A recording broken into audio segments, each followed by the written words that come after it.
All right, so this is a presentation for the AT Still Research Institute Research Nexus. It's March 19th, 2025, and I'm Jim Keane.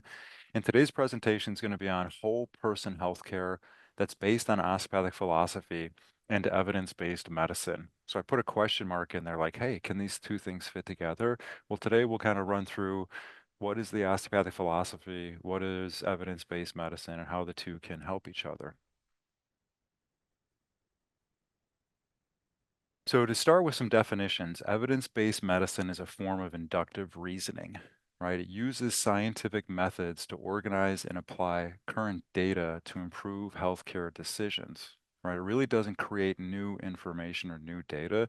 It puts it into categories so that a wider viewpoint can be seen, almost like putting the trees together to see the forest. There are five main steps for applying evidence-based medicine to clinical practice. So the first is to define a clinically relevant question, right? And this usually could be like the presenting complaint to the patient, like why do I have lower extremity? Why are my legs swelling? Or why can't I breathe? The next step would be to search for the best evidence. So what is out there about leg swelling or edema? What is out there about dyspnea, trouble breathing, in terms of scientific data, scientific information? The third step in evidence-based medicine is to critically appraise the evidence. So this is reviewing like what kind of quality of evidence is this? What type of knowledge is this? How well has it been vetted? This little triangle over here on the right, we all recognize as like the different levels or quality of evidence. The top being obviously systematic reviews, and the bottom editorials or exit opinion or expert opinion. The fourth step would be applying the evidence. So this could be like, what tests am I going to run to check why the patient might have edema or trouble breathing? It could also be the evidence to treat the patient. Like, okay, we find out they're in heart failure. What's the best approach to treating heart failure? Evidence can guide those treatment decisions and diagnostic decisions. And then the final thing is just really a reevaluation. Evaluate, has what we've learned, have what we've done actually had an effect? Was it effective? Was it cost effective? Did the patient like it? So essentially, this is just a starting point as to what is evidence-based medicine. So how can osteopathic philosophy be applied to the processes of evidence-based medicine? And then how does that enhance the concept of whole person healthcare? Isn't osteopathic philosophy just doing OMT, these hands-on manipulative treatment that we teach, or applying these five models of care concepts that many of you may have heard about? But really, OMT is a practical application of osteopathic philosophy, as first described by A.T. Still. There's a lot more to it than manual medicine. Osteopathic philosophy is also a form of inductive reasoning. It doesn't create any new facts. There's nothing you have to believe in or some specific information that's critical. What it really does is it generates these four categories of life, health, pathology, and healing, right? In which pre-existing information or data can be gathered or assigned. And what this does is it gives a better viewpoint, a better, wider, more general understanding of what the nature of knowledge is out there. And it also tees up the ability to create new theories. Um, so just as a quick review, inductive reasoning versus deductive reasoning. Inductive reasoning moves from specific observations to broader generalizations. All right. Deductive reasoning starts with a general statement and then reaches a specific conclusion. Right. So inductive reasoning looks at a lot of different things and then comes up with a theory or something that tries to organize the whole.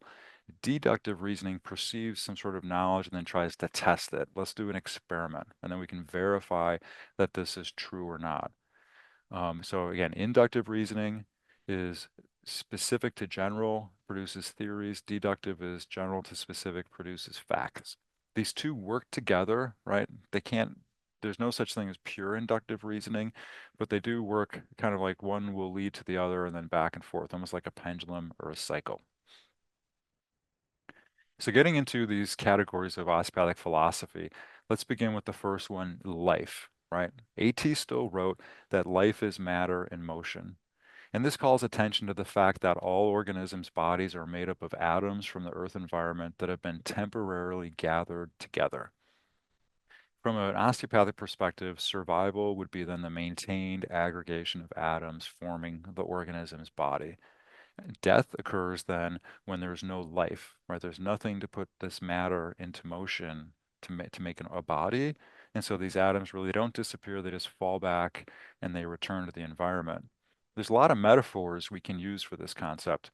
One of my favorite, especially here in the desert, is a dust devil. If you look at this dust devil, you might think, okay, the dust particles are the dust devil's body, but they don't move themselves up into the air. They're being pushed by molecules in the atmosphere of air that's being heated by the sun. So we really can't see what is actually pushing these molecules of dust up into the air. We can just see the dust, right? So here's the dust devil. But then if let's say the air currents drop down, there's not as much solar activity, the dust devil would die. In a sense, these atoms or molecules of dust don't disappear, they would just kind of return. There's no force moving them together. Similarly, like showing this tree that's decaying, you could ask, like, what is this tree trunk made of? I mean, obviously, we all know it's like carbon, oxygen, hydrogen, nitrogen, calcium, stuff like that, right? And when the tree dies, the tree decomposes. All these atoms stay here on Earth. They've been on Earth since the Earth formed. These atoms just return to the environment unchanged. Like carbon is carbon, whether it's in an organism or it's floating around in carbon dioxide or in plastic. And we all kind of remember, you probably do, at least I do from pre-med, right? Biology and ecology, really fun classes. But this nitrogen cycle concept, where we can trace atoms of nitrogen as they move through the environment, right? Either moving through the soil, through the atmosphere, becoming part of, let's say, showing here a tree or a cow being spewed from a volcano. In all these instances, the nitrogen is really unchanged. It just kind of circulates and cycles through this environment. So really pre-existing knowledge supports these concepts that life really is matter in motion and that the matter doesn't change really when it's formed into an organism. Just as a review again, we still didn't write extensively about death, but really it's a lack of life. So when organisms die, the atoms don't disappear. They go back to the environment. Any carbon in this tree, right, is being added to global warming, likely as carbon dioxide, as microbes digest this material. So really, what changes then? If all the atoms that the tree has been aggregated of are still here, what's the missing piece when something dies? Again, this is something I think that science will be exploring in the future. The atoms that make up the Earth, just as a quick review of basic, hard sciences. Atoms like the carbon and oxygen and calcium in our bodies were created billions of years ago in the heart of exploding stars, these things called supernebula or supernovas. And then for our solar system, one of these exploding stars formed a solar nebula, which is like a cloud of matter, a cloud of newly minted atoms that then collapsed and formed like the planets, the moons, the sun, and things like that. The atoms, again, do not take new characteristics when they're brought into an organism. So calcium doesn't become like a big C with a little a, meaning calcium is alive now. Calcium is calcium is calcium, whether it's in an organism or not. There's a quick review here. So we see this is like a little like artist representation of the Big Bang, right? A whole lot of something came out of nothing. And initially it was like bunch of particles of energy that then condensed together to form hydrogen. And then these big clouds of hydrogen, and these are like different isotopes of hydrogen, deuterium and tritium or tritium.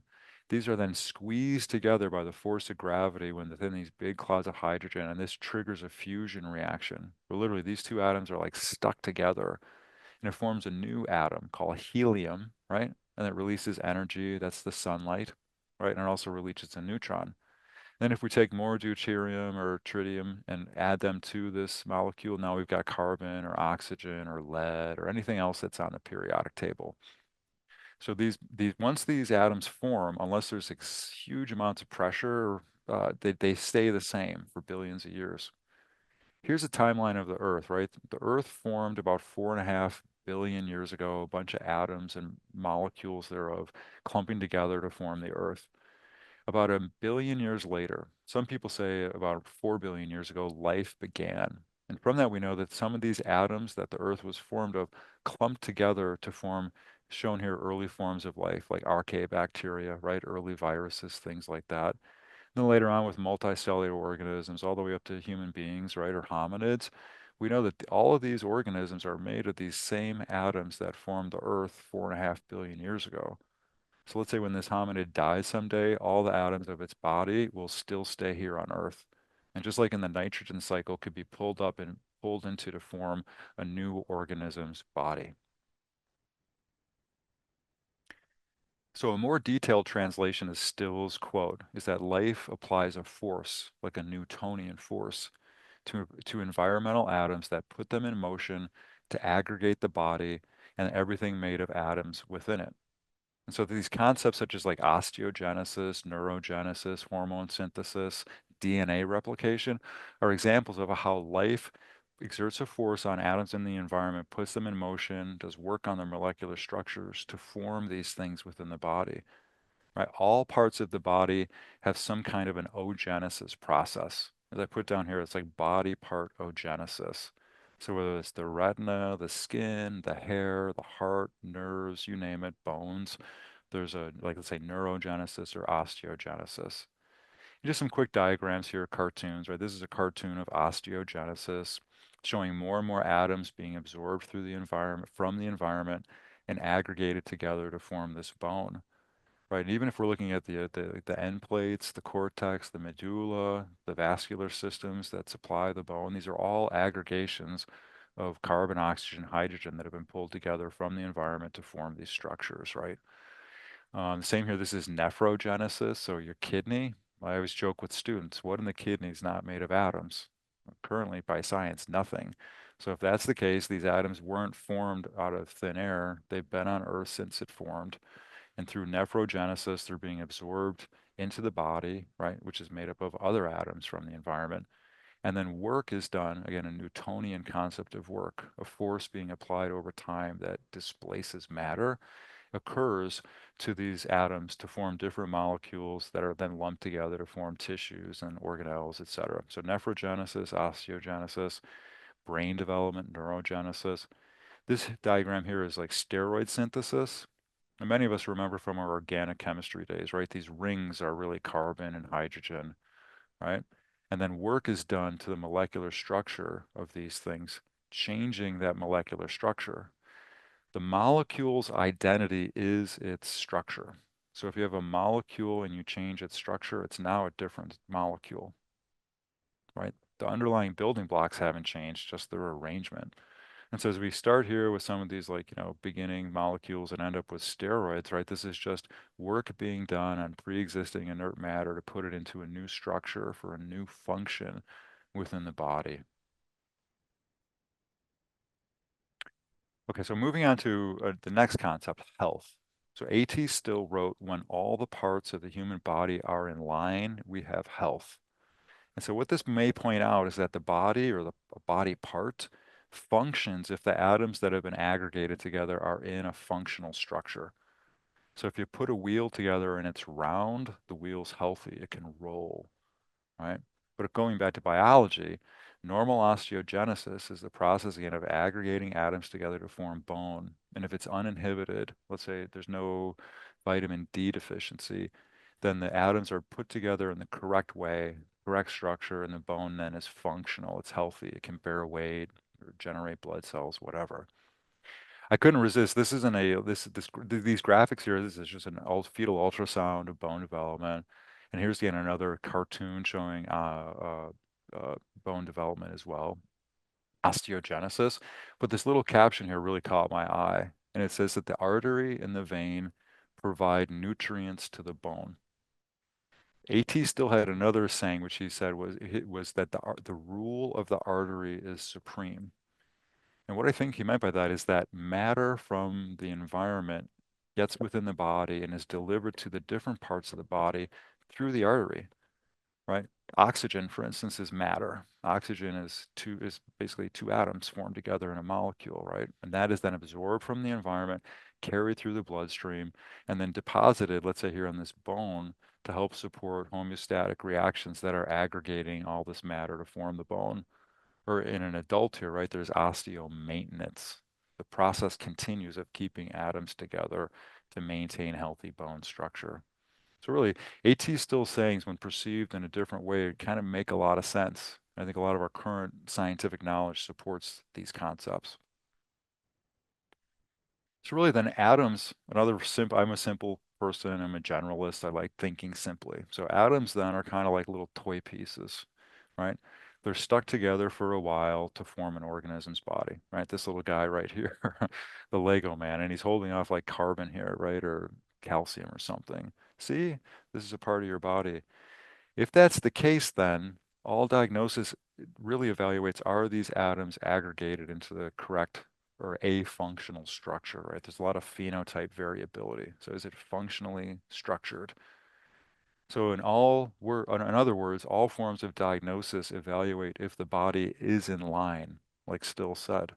So even things like electrophysiology studies, an EKG shows the motion of ions, right, of charged atoms moving in the body, and their motion's dependent on how the heart has been aggregated, their vector. So the EKG really is an evaluation of heart structure. Imaging, like an X-ray, is obvious, or sonography, right? What are we looking at here? A bunch of atoms aggregated to form chest, whether it's the bony structures, the mediastinum, right, the diaphragm. Any of these things that we're evaluating on a chest X-ray is really atoms aggregated together. And if they're not in the right structure, then that would be an abnormal finding, right, on the X-ray. A stethoscope evaluates the structure of the heart. So if you hear a murmur, then you know, let's say a valve is stenotic, it's too narrow. What's a valve made of? It's made of atoms formed through cardiogenesis. So if you hear a murmur, you hear like an S4, that's another type of murmur, like the septum in the heart is too thick. That again is a change in structure that's picked up by the stethoscope. A real fun one is like motion testing or deep tendon reflexes. How do those evaluate structure? Well, let's say if we have a brisk deep tendon reflex, then we know that there's usually a spinal stenosis, like a compression of a spinal nerve. As shown here in this little cartoon, this disc is pressing on the nerve, so it's distorting the nerve's aggregated structure. There's a loss of structure within the nerve. Again, what's a nerve made of? What within a nerve is not made of atoms? And if that's the case, then the atoms are aggregated in a way to form the nerve. And then this disc comes along and squishes the nerve, changes its structure, and now the nerve doesn't function. Not to jump too far ahead to healing, but if we wanted to treat this, we would just take this disc away. And then the neurogenesis restores the structure of the nerve, and then the nerve operates functionally. Okay, so all forms of diagnosis are structural evaluations.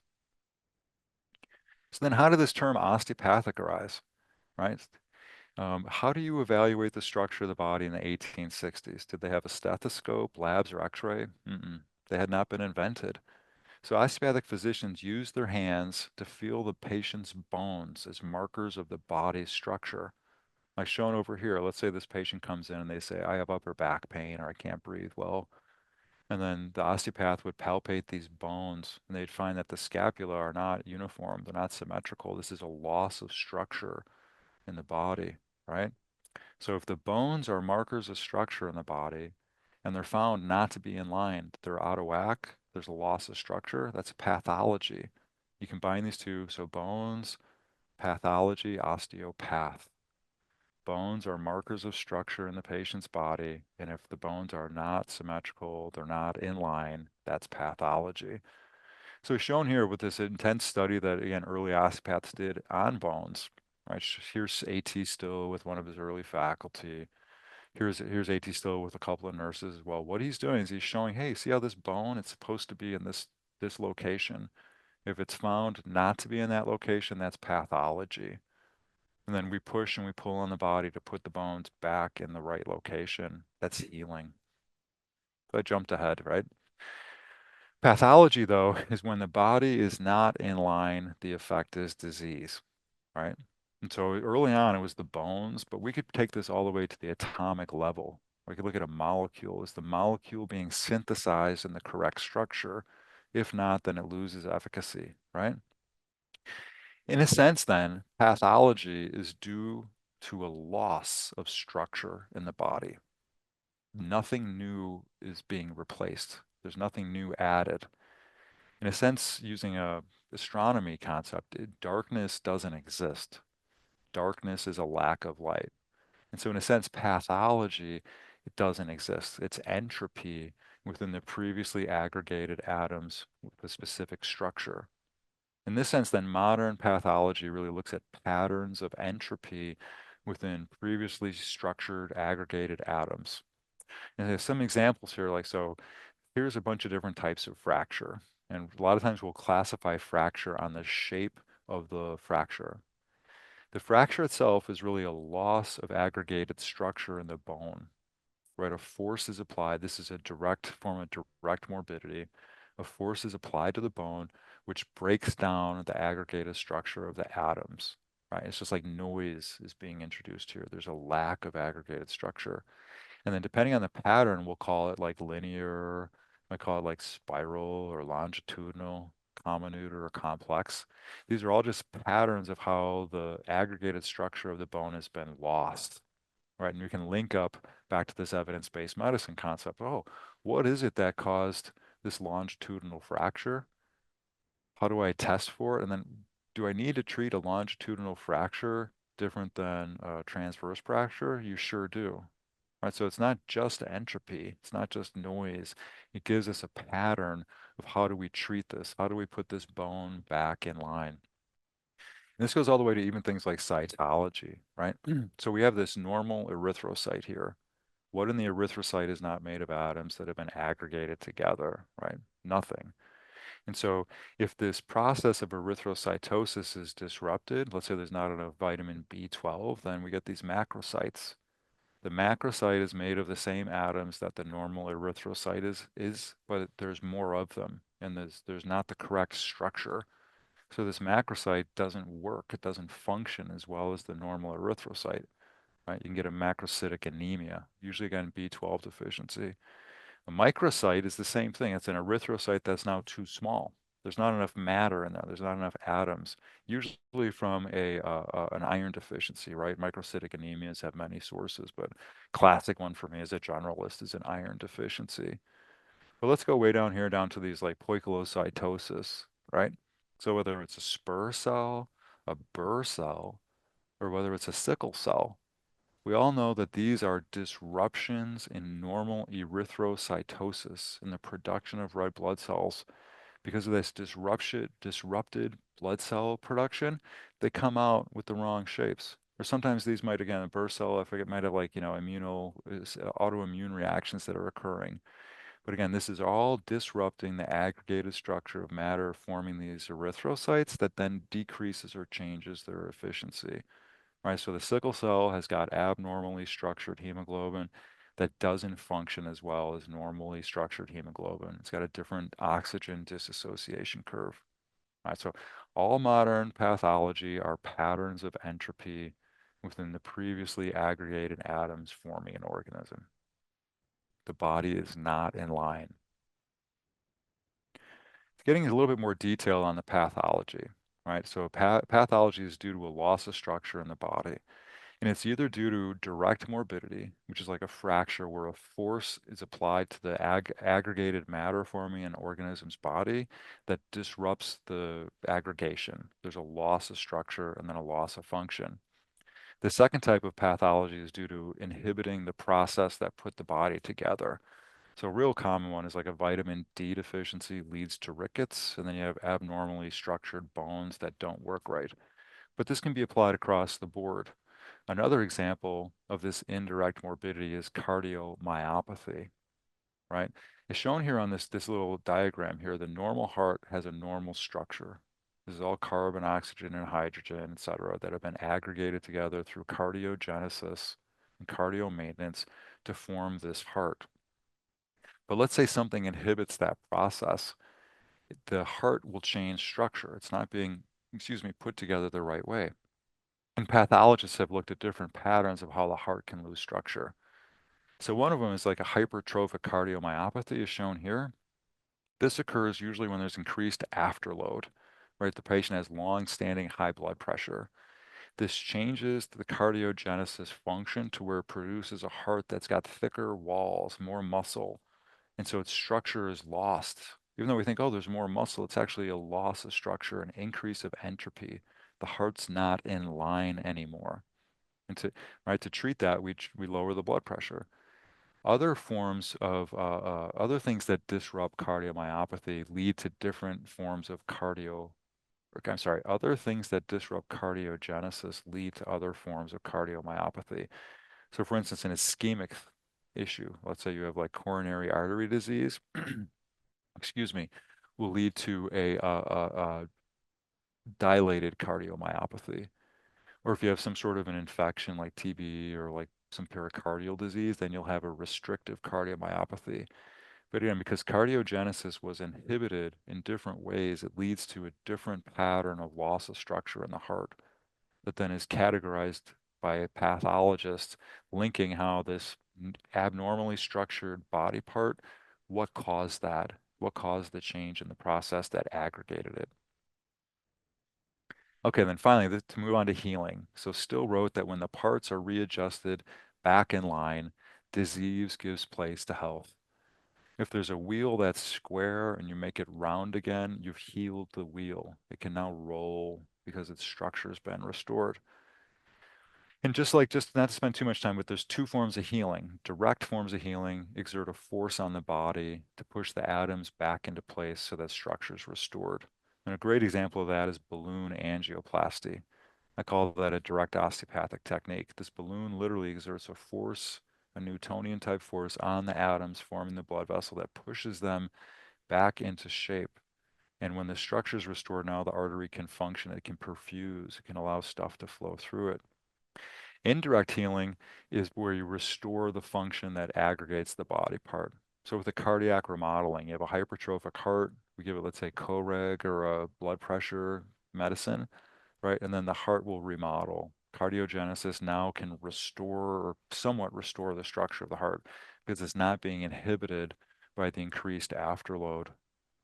And just as a quick review again, so like this is a normal bone healing. There's no intermedullary rod, and you can just see these sequential X-rays, right? The atoms that are forming the bone, right? There's entropy here, a fracture, and then over time, something within the body is exerting a force on these atoms to put this bone back together, to aggregate the bone in its original structure, at which time it's healed. And then the same with the wound. You have like a loss of structure in whatever part of the dermis, whatever layer, right? And then a dermatogenesis is the process that is ongoing through these different stages of wound healing to where there's finally the skin is put back in line. The atoms that form the skin have been restored to their normal structure. And now the skin can function, right? For many different things, but mostly keeping the outside outside and the inside inside. So let's tie this back into evidence-based medicine. The first step in evidence-based medicine is to define a clinically relevant question. And osteopathic philosophy helps us quite a bit with that.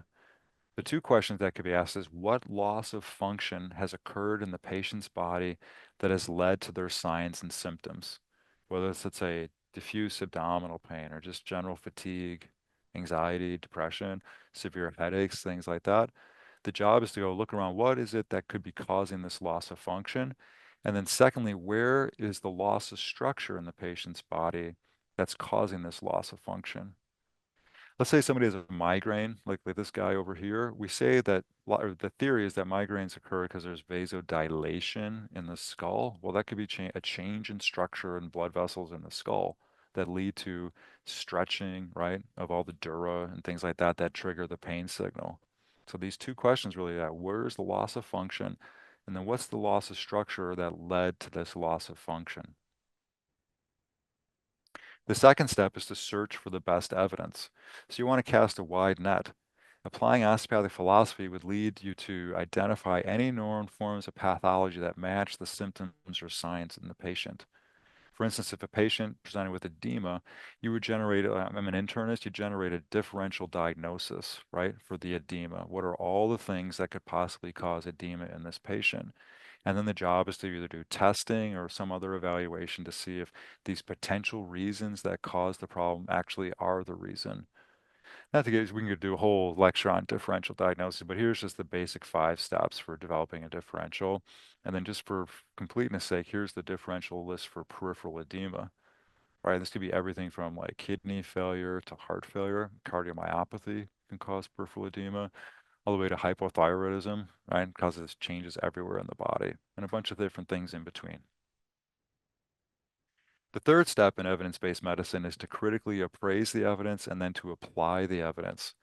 So applying the evidence is twofold: what diagnostics and then treatment. Where has the loss of structure occurred? What tests can I order that best shows where the loss of structure leading to a loss of function has occurred? And then also, what evidence exists on how to put the body back in line? What treatments restore the structure most efficiently, most cost effective that the patient will accept, right? Whether it's surgery or pharmaceutical, nutraceutical, mindfulness, neuroplasticity, OMT, you name it. And again, so here's the differential list for lower extremity edema. And I had to throw it in here because I had this both, right? You can have both unilateral and bilateral edema. I'm still trying to wrap my mind around that, but kind of really, it's a nice way to think about how evidence-based medicine and osteopathy can be linked together to show what can go wrong in the patient's body. Where is there a loss of structure that leads to edema? The last step in evidence-based medicine is evaluate the performance of evidence-based medicine. So what does this mean? Like the efficiency until the body's restored, the quickness, the speed of it, the cost of it, etc. So the lower extremity edema can be treated with like postural changes, right? Laying like this allows the fluids to trickle up through the lymphatic system back in the thoracic duct and then to get like dumped out by the kidneys. You could also use a diuretic, right? Thiazide, loop, whatever you want. You want to review those. There's all kinds of Cochrane reviews on both agents, and those can be applied to the patient to restore the structure, to get rid of the extra fluid, the extra matter that's putting the body out of line. Compression stocks, the same thing, right? These can be hard to put on. Compliance is really low. So these are, again, myself personally, I'm not a huge fan of compression socks, but a lot of people love them. This is an osteopathic treatment called pedal pump for lower extremity edema. If you notice, it's labeled as direct. So what this person's doing is exerting a force on the body that's pushing the lymphatic fluid up into the lymphatic duct that allows the body's functions to restore its structure. Conversely, this is a loop diuretic, furosemide. What it does is it blocks a receptor here, right, on the descending limb of the nephron. This acts indirectly. The Lasix changes the underlying function of the kidney, right, to improve the structure of the body, for the kidney to excrete more fluid, which then puts the body back in line, gets rid of the lower extremity edema. So all pharmaceuticals that at least I've come across work indirectly. If there's not a pre-existing homeostatic system in the body that conforms to the pharmaceutical, it doesn't do anything. Pharmaceuticals change pre-existing homeostatic processes. All right, let me go on here. So let's take this back then to whole person healthcare, right? We have the evidence-based medicine, we have osteopathic philosophy. What do you mean by whole person healthcare? Well, we know, right, the entire person, the entire body is made of atoms. What part of the body is not made of atoms? Whether it's the ear, the brain, the heart, the lungs, hormones in here, doesn't matter, right? Testosterone, estrogen, serotonin, these are all aggregations of these same atoms, carbon, oxygen, and hydrogen, that are aggregated to different structures with different functions. So then, therefore, anything that's made of atoms in the body can be accurately described by osteopathic philosophy. The entire body is an aggregation of these little building blocks called atoms, right? And therefore, we can talk about whole person healthcare based on this osteopathic philosophy. This is a picture I think some of the other attendees on this call have seen before. Basically, it's just showing that no matter the form of healing, whether we're like an optometrist evaluating the cornea, the lens, or the retina, let's say we're a dentist evaluating the structure of the teeth, right? If there's a loss of structure in the teeth, lots of caries, it's a crack, right? But it's entropy in the tooth, which is an aggregation of matter through odontogenesis. Speech therapy, if the person's moving, they have like dysarthria, they can't move their tongue or their lips correctly, that usually will point to a loss of structure in the speech centers in the brain. Next step would be to do an MRI, like what's happening in the MRI? Where's there a loss of structure like demyelinization or something like that that could be causing dysfunction of the tongue or the lips? Audiology, the same thing. Hearing exams evaluate the structure of the cochlea and all the different hearing parts of the body and the brain. Movement exercises, podiatry, all does the same thing when seen osteopathically. Now I'd like to change gears a little bit and move away from the body, from atoms a little bit. So if all the atoms forming a body are still inert, right? Inert means they can't move themselves. The carbon in a human being or the carbon in an elephant or a Staph aureus cell is all the same. It's inert. It can't move itself. So how did it aggregate together? Does life put matter in motion? But is life not composed of atoms? Currently, the current theories are that there's a random molecule was formed, right, on Earth 4.5 billion years ago that suddenly developed new abilities to exert a force on other atoms in the environment to make a copy of itself. And really, in some ways, that's a very limited theory, even by the advocates who push this. So this will be a little bit of an alternative to that. A recent study showed that approximately 5% of what's in the universe is atoms. So basically, when the Big Bang occurred, all that energy was released, 5% of it became atoms. 95% of it is what they call dark matter, dark energy. But really, it should be called not atoms, right? We don't know what it is science. Science, we've focused on atoms, really, ever since the 1600s. So could life, which exerts a force on matter or form an organism's body, or even more deeply, consciousness, be described as a form of energy that comes from that 95% of what came out of the Big Bang that didn't become atoms? So returning to osteopathy for a second, right? One of the tenets of osteopathy is that the person's a unit of body, mind, and spirit. So I always ask, is consciousness a better word than spirit? So we're body, or body, mind, and consciousness. And then how could the 4 billion year old atoms that are put together to form a brain generate consciousness? Some scientists I've spoken to say that consciousness really doesn't exist, right? It's kind of like a self-perpetuating lie, like we're really not aware of anything. This is just a chain reaction that happened that we're kind of living through. Or I don't know, it's I don't know, gloom and doom kind of way of looking at things. But could there be some other source of consciousness that the brain doesn't produce it? There's an example here. So the brain, right, is an aggregation of carbon, oxygen, hydrogen, nitrogen, and other atoms, right? And I looked this one up. So limestone, this limestone boulder is made of carbon, calcium, oxygen, magnesium, and others. This brain and this rock are the same age, right? All the atoms that we see around us are the same age. Everything on Earth is the same age, right? But the deep question is when can a rock start thinking? When do the atoms, right, that make the rock, if they're put into the brain structure, they generate consciousness? It's kind of a deep question. Yeah, I kind of like that one though. So here's an alternative way of thinking about it. Could consciousness not be generated by the brain, but in fact it interacts with the brain to make mind? So the metaphor, there's one of many here, right? But one of them is that the brain is like a saxophone. Saxophones are made of atoms. The aggregated structure of the saxophone affects its function, like can you hit a note or not, right? And consciousness could be the breath or the wind that flows through the saxophone. The saxophone doesn't generate the air that flows through it, right? But the two interact, the material and the non-material interact to form music, right? So mind could be compared to music. And what is really music when you look at it? It's vibrations in matter in the atmosphere that carry information, right? So there's something that's causing like this me talking right now. There's something in my brain, my consciousness that's vibrating atoms in the atmosphere that you're all able to hear and then tease information out of. The atoms aren't the information. It's the vibration of the atoms that are the information in mind. So anyways, this is just one alternative.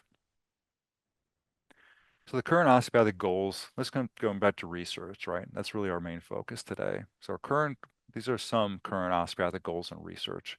So one is to inductively organize current knowledge about healing, about disease, in regardless of the discipline, in the categories of life, health, pathology, and healing. So if there's a new molecule discovered someday, right, we'll know, oh, the molecule's made of atoms, they're as old as the Earth. Then the question is going to be, how were those atoms aggregated together to form this molecule? And that's life. And then health would be like, what is this molecule doing within the organism? What function does it have? That's health. And then disease or pathology would be, what happens if the molecule is produced and it's the wrong structure? What happens if you don't produce the molecule anymore? Where's the loss of function due to this loss of structure? And then the last would be, how do you heal this? How do you put that molecule back into its normal functional structure? This can also enhance IPP and IPE, right? Again, this whole person healthcare concept. The key to ATSU is this idea of seeing the entire person, but with one framework that applies to all forms of care. And really, osteopathic philosophy does that, right? Dentist, audiologist, you're finding loss of structure and restoring structure. This is a big one for me, and I think many of the colleagues here on the call, is what is the mechanism of action of OMT? So few DOs do OMT for several reasons, but primarily, in my opinion, it's because the mechanism's not well understood. Considered magic by some people, which is great, but where else in medicine do you practice magic? If we can describe what the mechanism is and then have it properly reimbursed by Medicare and Medicaid, then I think a lot more people will use OMT. And again, there's no pharmaceuticals, there's no profit, there's no cost, there's no barrier to care. You're literally just exerting a force on the patient to either push their body back in line, or you exaggerate the loss of structure, and then the process that aggregated that structure is more efficient to go on and heal the patient, to put the body back in line. And this last one is like the most, I'd say, I don't know, esoteric, long term, but to identify a non-material force within an organism, something that's not made of atoms within organisms. And I call this a new post-materialistic paradigm in sciences. If I think back to my like pre-med and medical school, I didn't learn anything other than atoms, right? How atoms are put together to form different structures in the body. But now we've learned that that's just 5% of what's out there. So are biologists going to limit themselves to 5% of reality? Or are we going to like, and I'm including myself in this, or is biological sciences, including medicine or healthcare, going to move beyond atoms, move beyond that 5% to really fully perceive what's happening? And in 100 years, will they look back and think, oh my gosh, people used to be so caught up on atoms, the atoms in the body are different, right? Your body technically, you could say, is not alive. And that's based on current scientific knowledge, because what's different in it? All right, and as an astronomical corollary to about this non-materialism, this new paradigm in biology. So in this little cartoon here, what do these lines represent? Are these little like strings of hydrogen or something? No, these are orbits. And these orbits are dependent upon an invisible force called gravity. Right? And think of how long it took for us to realize, for Newton, right, to realize gravity existed. And I think about what his neighbor thought when he first heard, oh, hey neighbor, I've imagined this invisible force that pulls the apple out of the tree. The neighbor would have been like, what the heck? But now that's like critical for modern science, right? Gravity? Oh my gosh. But theoretically, could there be like, let me ask you this, if I had like a science fiction weapon and I could turn off gravity on Earth, Earth would fall apart just like a body does after it dies, right? If I turned off gravity in the entire solar system, the solar system would die. All the planets would become entropic. They'd all fly off all over the place. Even the sun would go dark, right? Without gravity, the fusion reactions that produce sunlight and heat and all that stuff would not occur, right? So gravity is like a non-material force within the solar system that exerts a force on matter to aggregate planets and to actually maintain orbits and all that. So both osteopathic philosophy and evidence-based medicine are forms of inductive reasoning, and they work symbiotically. They work positively together to assist clinicians in reviewing knowledge to evaluate and heal their patients. So as you can see, I have this is the Foundations of Osteopathic Medicine book that we teach from. Here's the Fundamentals of Evidence-Based Medicine textbook, and I drew a little heart, right? This is a match made in heaven. So thank you all very much for your attention today. And I'd be happy to answer any questions or any comments, anything like that. Let me go ahead and stop the share.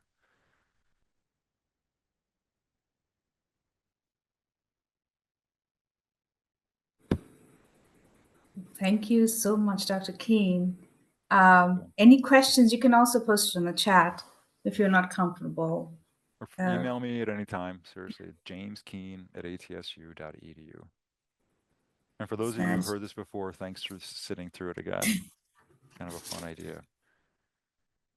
this is an amazing presentation. Well, if nobody has a question, I have two. Shoot. Um, so, how can we stop entropy, or that cannot be stopped at all? No, so it can. So life is anti-entropic. And also a lot of the theories astronomically that the universe will burn out are considered incorrect now because they weren't aware of the dark matter. The two, so I'll put on my integrative, I do integrative medicine as well as internal medicine and OMT, but the integrative thing I've seen is if you're stressed, or there's anything that you don't enjoy in life, it inhibits the body's ability to maintain structure. So if I'm stressed, if I'm divorced, if I just lost my job, I might get eczema, I might get heart failure, I might like have a tremor, I might not be able to sleep.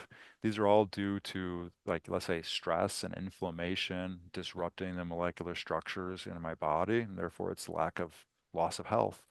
Whereas if you're happy, if you're joyful, if you're thankful, then homeostasis, these processes that keep the body aggregated together are more efficient.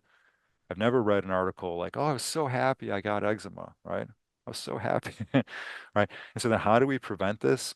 How do we slow down the entropy of the atoms forming our body, like, which is really aging? If you think about it, like a 9-month-old baby and I are the same age. I've just got older molecules. There's more entropy in my body. If my telomere length is shortening, it means that the structure of my telomere is being disrupted from the chronic stress of my life, et cetera. So those are my two pieces. The wider viewpoint, if you're stressed, the body wants to fall apart. It leads to death and disease. If you're not stressed and you find joy and peace and happiness, then it supports homeostasis, which in my book is the continued aggregation of atoms forming the body. Thank you. I have another question about the. It was fascinating, like identifying non-material forces in the universe to study. Uh, I was just like wondering, do we have the methods to That study that? no, I don't know. In 1860, no way, right?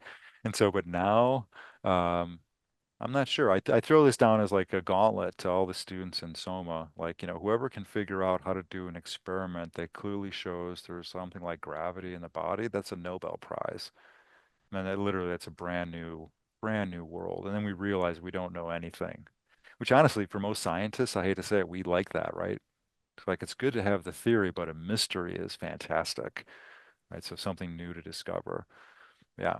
But no, I'm not sure. I think I look at MRIs, let's say, um, some of these other like more like detailed diagnostics. Is there a way that we could do an MRI of a patient's body and identify motion of atoms that is not occurring because other atoms are hitting them?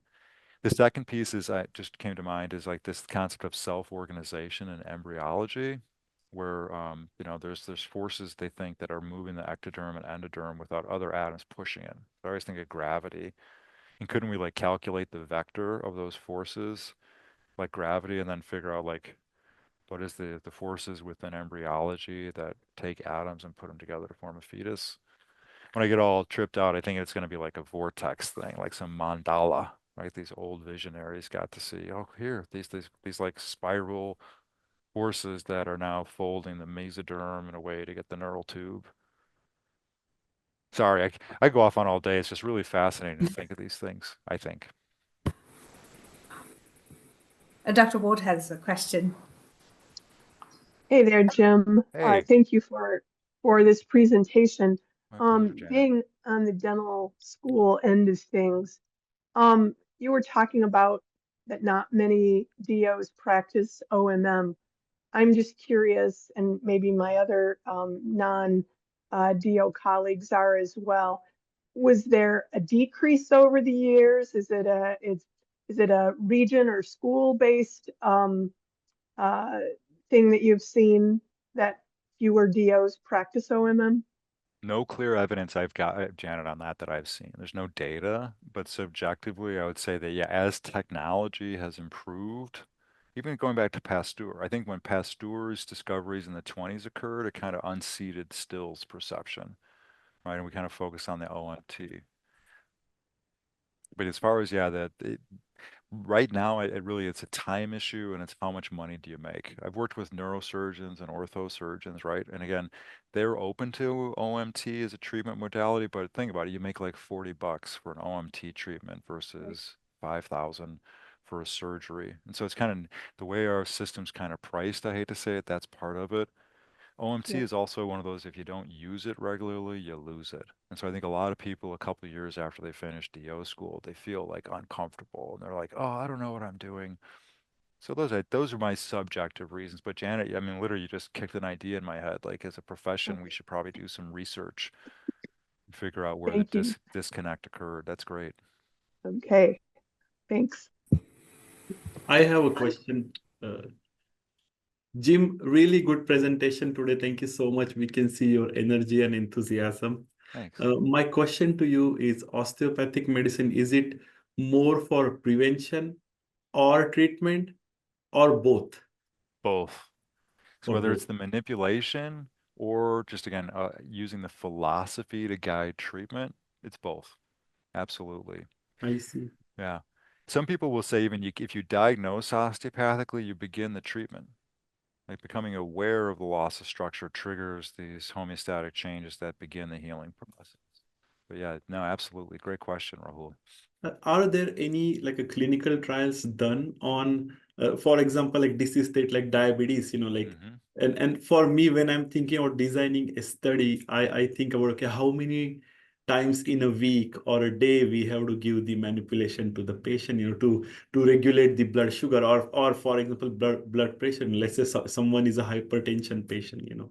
and we want to design a clinical trial. So how many times in a day or a week or a month or a year we're going to give the osteopathic manipulation. Right. Are there any studies Oh, along yes. those lines? Yes, there are. And I'd refer you to the Journal of Osteopathic Medicine. I mean, the common thing that occurs with holistic healing is the profit motive isn't there, the profit potential's not there. So folks aren't willing to fund double-blinded randomized trials of a sufficient volume, right?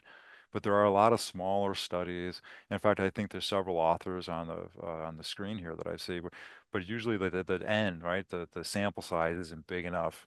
And usually they'll end with like, we need to study this more. And then back to the efficiency with evidence-based medicine. Like what are the costs of having a patient come to the clinic once a week for treatment, visceral OMT that changes their function of their pancreas so they have better blood sugar control, or better to just take a metformin once a day, right? So from an evidence base, is it cheaper? Probably the metformin. Is it more likely the patient to do it? Probably the metformin.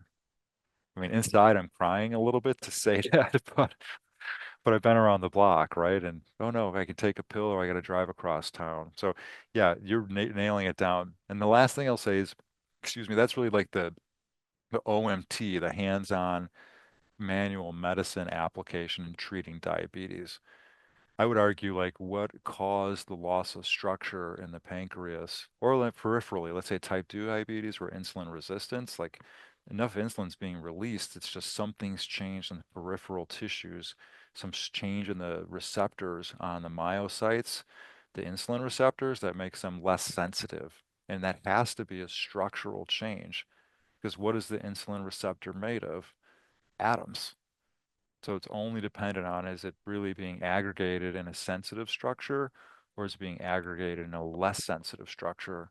that then downstream leads to type 2 diabetes, where you get burnout of the pancreas from overproduction of insulin. So really what I would say is, yeah, OMT could be great, but really using the philosophy to burrow down deeply. What caused that loss of structure? Where is the loss of structure in type 2? A great question, Rahul, as always. Thank you. There's a comment for you from Tina. Makes complete sense, Dr. Keane. Thank you. And Dr. Freeman had a question, which is you kind of like addressed it somewhat, but he said, other than cost being a financial reimbursement being a significant factor, are there other factors that is preventing practitioners from providing OMT? No, Osteopathy. that's mainly it. Everybody reimburses OMT. I practice outpatient internal medicine and even inpatient using OMT and was paid for it. But again, it's just how does each provider, each healer integrate this into their practice? And actually, really, are they interested in it? But that's a great question. Again, right, it's Dr. Freeman knows there's like so many systemic issues that affect how we practice, you know, whether in a clinic or outside of it or in a hospital. And the hybrid approach, yeah, 100%. That's what so evidence-based medicine and osteopathic philosophy and whole person healthcare to me always goes down to what is the most efficient. Is if it's the pedal pump OMT for edema, okay, but or is it like spironolactone, or is it Lasix, right? Or is it a thiazide, or is it compression stockings? Those are all the things that that can be evaluated, and they should all be used together in my book. If you don't do everything you can, you're malpractice in my book. And so I want to be critical to DOs who all they do is OMT. That's not good. No. If you have somebody with heart failure and they're actively decompensating, please don't do OMT on them. They need to be radically diuresed. They might need to be in the ICU. They might need like some sort of like rate limiting agent. They might need a transcutaneous pacer. You know, if I can't breathe and I have a gunshot, do not do cranial manipulation on me. Give me an intubation, give me pain meds. But yeah, so Dr. Makian, you're absolutely spot on. What our goal is to be able to do everything. And the last piece I'll say, so if you teach a patient to meditate and their edema goes away, it's not magic. The meditation restores the homeostatic processes in their body that then go on to excrete the fluid. So we can interpret holistic care from an EBM point of view. Sorry, I can go on all day. Dr. Roy, you're being very generous letting me go on. Oh, well, no, we are in time, so, but it is the top of the hour. So thank you so very much, Dr. Keane, for being so gracious and kind and, running from your clinic. Thank you so much for the invitation. I was just really out of nowhere, and I enjoyed it. If any follow-ups you want to do, let's count me in. Yeah, absolutely. This is just like, yeah, I have like 10 more questions I can ask you about the philosophical from Yeah. the philosophical part. But yes, thank you so very much. And the audience, thank you for coming in today. And if you have any questions, Dr. Keane would be, happy Yes. to respond to emails. Yes, absolutely. Happy spring break, everybody. Thank you so Thank much. you. Thank you.